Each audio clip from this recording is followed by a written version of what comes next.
ወይ ነው ወጪው የማንበብ ችግር አለብሽ ብለሽ እንደው ወጪ ስወጪ የሚፊልማን የተተወደደ እንደው ወጪ ማለት ነግሬሻለሁ።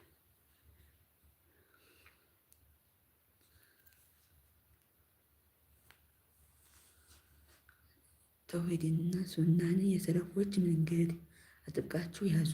በስደት ላይ እምነት መጠበቅ ከባድ ሊሆን ይችላል። ቢሆንም ተውሂዳችሁን ሱና ተማሩ። ትክክለኛውን የሰለፎችን መንገድ ተከተሉ። በልባችሁም አኑሩት። በአላህ ላይ ብቻ ተመኩ። እሱም በሁሉም ነገሮች ላይ ከእናንተ ጋር ነውና። ትክክል። ሶላትን አትዘንጉ። በወቅቱ ስገዱ። ሶላት የሙእሚን መሳሪያ ነው። በውጭ ሀገርም ብትሆኑ ሶላታችሁን በጊዜ መስገድ ግዴታችሁ መሆኑን አትርሱ። ሶላት ልባችሁን